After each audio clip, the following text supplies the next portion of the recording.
আল্লাহুম্মা সাল্লি ওয়া সাল্লিম আলা সাইয়্যিদিনা মুহাম্মদ। কানিয়া মাকান। প্রাচীনকালে একজন সাধারণ মেষপালিকা প্রতি সকালে দূরের মাঠে যেত তার ভেড়াগুলোকে চড়াতে এবং সূর্যাস্তের সময় তার সাধারণ ঘরে ফিরত। কিন্তু একদিন এমন কিছু ঘটল যা ছিল না কখনো ভাবনায়। আকাশ ভারী মেঘে ঢেকে গেল এবং বজ্রের শব্দ উঠল। আকাশে বিদ্যুৎ চমকালো যেন জ্বলন্ত আগুন। তারপর বৃষ্টি নামল প্রবলভাবে, যেন আকাশ তার দরজা খুলে দিয়েছে। তাই মেষপালিকা তাড়াতাড়ি তার ভেড়াগুলো নিয়ে আশ্রয়ের খোঁজে ছুটল, যাতে সে এবং তার ভেড়ারা বৃষ্টির স্রোত ও ঠান্ডা থেকে রক্ষা পায়। মেষপালিকা অনেক দূর হাঁটল। বৃষ্টি, বাতাস আর ভয়ে তার হৃদয় কাঁপছিল, কিন্তু সে আল্লাহকে ভোলেনি। সে দোয়া পড়ছিল এবং প্রতি পদক্ষেপে তার কাছে সাহায্য চাইছিল। অনেক কষ্টের পর সে পাহাড়ের গায়ে একটি বড় গুহা দেখতে পেল। তাড়াতাড়ি সে সেখানে গেল এবং তার ভেড়াগুলো নিয়ে গুহার ভেতরে আশ্রয় নিল, ঝড় থামার অপেক্ষায়। কিন্তু বৃষ্টি থামল না, বরং উপত্যকাগুলোতে পানির স্রোত বাড়ল। মেষপালিকা বুঝল সে সেই অন্ধকার গুহায় রাত কাটাবে। রাতের অন্ধকার আরও গাঢ় হল। তার সঙ্গী ছিল না কেবল তার ভয়ার্ত ভেড়াগুলো। তার কাছে কোনো অস্ত্র ছিল না নিজেকে রক্ষা করার জন্য, কেবল একটি ছোট্ট সুঁত ছিল যা দিয়ে সে তার পোশাকের ছিদ্র সেলাই করত। গুহার ভেতর সে একটি শুকনো গাছ দেখতে পেল যা বহু বছর আগে মরে গিয়েছিল। সে কিছু শুকনো ডাল সংগ্রহ করল এবং একটি ছোট আগুন জ্বালালো, ঠান্ডা দূর করতে এবং রাতের অন্ধকার ভাঙতে।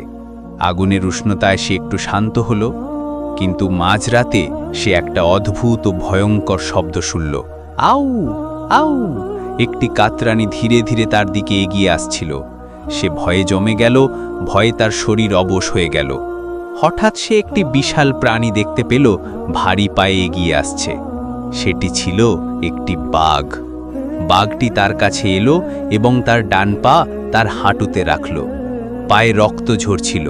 সে চিৎকার করতে চাইল এবং তাকে আগুনে ফেলতে চাইল, কিন্তু লক্ষ্য করল তার চোখে শিকারের দৃষ্টি নেই, বরং যন্ত্রণা। তার পা ফুলে গিয়েছিল, রক্ত আর পুঁজ বের হচ্ছিল। একটি বড় কাঁটা তার পায়ে বিঁধেছিল। মেষপালিকা তার কাঁপা হাত বাড়ালো এবং বাঘের পা আগুনের কাছে ধরে আলতোভাবে গরম করতে লাগল, যতক্ষণ না ফোলা কমল এবং রক্তপাত বন্ধ হলো। তারপর সে তার সূঁচ বের করল এবং কাঁটার চারপাশে খোঁচাতে লাগল। সে আলতোভাবে কাঁটা টেনে বের করল, যদিও বাঘ ব্যথায় চিৎকার করছিল। সে ভয় পেল যে বাঘ তার হাত কামড়ে দিতে পারে, কিন্তু বাঘ ধৈর্য ধরল যতক্ষণ না কাঁটা বেরিয়ে এলো। তারপর বাঘ তার পাশে শুয়ে পড়ল, যেন একটি শিশু যাকে ব্যথা ক্লান্ত করে দিয়েছে। কিন্তু মেষপালিকা তাকে দেখছিল, তার চোখ বন্ধ হয়নি। সে ভয় পাচ্ছিল যে বাঘ হঠাৎ তাকে আক্রমণ করতে পারে। সে ধীরে ধীরে গুহার পেছনের দিকে সরে গেল এবং ভেড়াগুলোকে তার সামনে রাখল। সে ভাবল, যদি বাঘ ক্ষুধার্ত হয় তবে একটি ভেড়া খাক এবং সে বেঁচে যাক। কিন্তু বাঘ নড়ল না। সে তাকে দীর্ঘ দৃষ্টিতে দেখছিল। তার দৃষ্টিতে কোনো হুমকি ছিল না, বরং কৃতজ্ঞতা। সে সেই দৃষ্টি বুঝতে পারল না। যখন বাঘ বুঝল যে সে তাকে ভয় পাচ্ছে, তখন সে উঠে দাঁড়ালো এবং বৃষ্টি ও ঠান্ডার মধ্যে গুহা ছেড়ে চলে গেল, শুধু তাকে শান্তি ও নিশ্চিন্ত ঘুম দিতে। তারপরও সে ঘুমাতে পারল না। সে সারা রাত জেগে রইল যতক্ষণ না ভোর হলো। তখন সে তার হাত আকাশের দিকে তুলে বলল, আলহামদুলিল্লাহ, যিনি আমাকে রক্ষা করলেন। কৃতজ্ঞতার মুহূর্তে সে আল্লাহর কাছে মানত করল যে সে বাঘকে তার সবচেয়ে মূল্যবান সম্পদ, একটি বড় মোটা ছাগল দেবে, তার সবচেয়ে ভালো ভেড়ার মধ্যে থেকে। সে ছাগলটিকে গুহার ভেতর বেঁধে রাখল এবং বাকি ভেড়াগুলো নিয়ে বাড়ি ফিরল। যখন বাঘ গুহায় ফিরল, সে ছাগলটিকে তার জন্য বাঁধা অবস্থায় পেল, কিন্তু অবাক করা বিষয়, সে তাকে খেল না, বরং তার বাঁধন খুলে দিয়ে বলল, তোর রাখালির কাছে ফিরে যা। ছাগলটি ছুটে গেল রাখালির কাছে। যখন সে তাকে আসতে দেখল, সে খুব খুশি হলো এবং বলল, ইহসানের প্রতিদান শুধু ইহসান। সেই দিন থেকে বাঘ আর কখনো রাখালিকে বা তার ভেড়াগুলোকে ক্ষতি করল না বা তাদের আছে এলো না।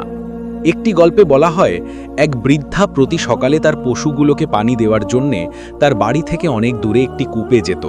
একদিন সে কূপে পৌঁছালো তার অভ্যাস মতো, কিন্তু সে তার ব্যবহৃত বালতিটি পেল না। সে চারপাশে খুঁজল, কিন্তু কিছুই পেল না। তার মনে হলো হয়তো বালতিটি কূপের তলায় পড়ে গেছে। যখন সে ভালো করে তাকালো, সে দেখল বালতিটি সত্যিই তলায়। সে দাঁড়িয়ে রইল হতাশ, জানে না কিভাবে তার পশুদের পানি দেবে। সে জানত না যে এই কৌশলের পেছনে ছিল একটি ধূর্ত শিয়াল। ক্ষুধার তাড়নায় শিয়ালটি ইচ্ছাকৃতভাবে বালতিটি কূপে ফেলেছিল। যখন সে ভাবছিল এবং দুঃখ করছিল, শিয়ালটি তার কাছে এলো এবং চতুরতার সঙ্গে বলল, আমি কি তোমাকে সাহায্য করতে পারি খালা? সে উত্তর দিল শ্বাস ফেলে, হ্যাঁ, আমার বালতিটি কূপ থেকে বের করতে সাহায্য দরকার। সেখানে সে ভেড়াটিকে লুকিয়ে রাখল এবং তার জন্য ঘাস ও খাবার আনতে লাগল।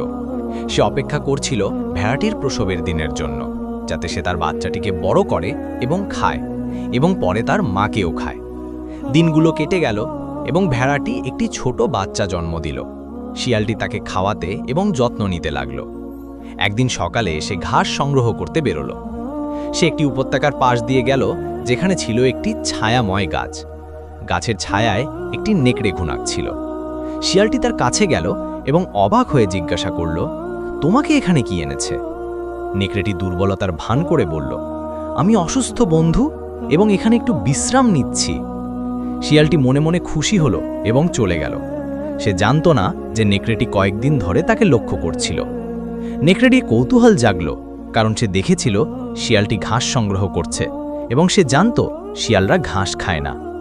নেকড়েটি অপেক্ষা করল যতক্ষণ না শিয়ালটি দূরে গেল। তারপর সে গুহায় লুকিয়ে ঢুকল দেখতে কি আছে। সেখানে সে ভেড়ার বাচ্চা এবং তার মাকে পেল।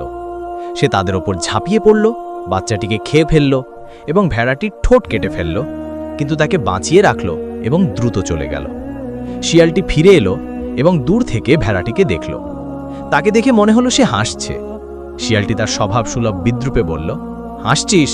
কি হাসছিস? ঘাসে কি মজা পেলি? কিন্তু কাছে গিয়ে সে দেখল ভেড়াটির ঠোঁট কাটা এবং তার বাচ্চা নেই। সে প্রচণ্ড রেগে গেল এবং বুঝল নেকড়েটি এই অপরাধ করেছে। সে বেশিক্ষণ ভাবল না, সে ভেড়াটিকে খেয়ে ফেলল, যাতে নেকড়েটি ফিরে এসে তাকে আবার আক্রমণ না করে। তারপর সে শপথ করল যে সে প্রতিশোধ না নেওয়া পর্যন্ত শান্ত হবে না। কয়েকদিন পর শিয়ালের মাথায় একটি পরিকল্পনা এলো। সে কাছের একটি খামারে গেল এবং কিছু সবুজ পেঁয়াজের পাতা তুলল, যা উপসাগরীয় অঞ্চলে কিছু জায়গায় কানান আল বাসাল নামে পরিচিত। তারপর সে পথে গেল এবং নেকড়ের সঙ্গে দেখা হলো। সে বলল, কি বলো নেকড়ে, আমরা একটি প্রতিযোগিতা করি, দেখি কে বেশি সহ্য করতে পারে। নেকড়েটি উৎসাহিত হয়ে বলল, কি ধরনের প্রতিযোগিতা? শিয়ালটি বলল, আমরা প্রত্যেকে আমাদের মাথা একটি বস্তায় ঠকাবো এবং অন্যজন তা গলায় বাঁধবে। তারপর আমরা একে অপরকে পেঁয়াজের পাতা দিয়ে আঘাত করব। যে বেশি সময় সহ্য করবে সে জিতবে। নেকড়েটি রাজি হলো। শিয়ালটি পাতাগুলো দুই ভাগে ভাগ করল। প্রথমে সে নিজে শুরু করল। নেকড়েটি তার গলায় বস্তা বাঁধল এবং পেঁয়াজের পাতা দিয়ে হালকা আঘাত করল, যতক্ষণ না পাতা শেষ হলো। শিয়ালটি বলল, এবার তোমার পালা নেকড়ে। নেকড়েটি তার মাথা বস্তায় ঢোকানোর সঙ্গে সঙ্গে শিয়ালটি তা শক্ত করে বাঁধল। তারপর পেঁয়াজের পাতার বদলে একটি মোটা লাঠি নিল। সে চিৎকার করে বলল, আজ তোমার হিসেবের দিন। তুমি বাচ্চাটিকে খেয়েছ, ভেড়াটির ঠোঁট ছিঁড়েছ এবং ভেবেছ আমি প্রতিশোধ নেব না। তারপর সে নেকড়ের মাথায় লাঠি দিয়ে আঘাত করতে লাগল, যতক্ষণ না তার মাথা ভেঙে গেল এবং সে মারা গেল। এভাবে নেকড়েটি তার কর্মের শাস্তি পেল। শিয়ালের হৃদয়ের ক্রোধের আগুন নিভে গেল এবং তার চতুর কৌশলে তার সম্মান ফিরে পেল। এই গল্পে কেউ কেউ মনে করতে পারে শিয়ালটিই অন্যায়কারী যে শাস্তি পাওয়ার যোগ্য। অন্যরা মনে করতে পারে নেকড়েটিই তার কাজের শাস্তি পেয়েছে। প্রত্যেকের চোখ অভিজ্ঞতা এবং দৃষ্টিভঙ্গি অনুযায়ী দেখে। তোমাদের মতে কে ছিল দোষী? তোমাদের মতামত শেয়ার করো। সুবহানাকাল্লাহুম্মা ওয়া বিহামদিক নাস্তাগফিরুকা ওয়া নাতুবু ইলাইক। তোমাদের অনুসরণের জন্য ধন্যবাদ। আবার দেখা হবে পুরনো দিনের নতুন গল্প।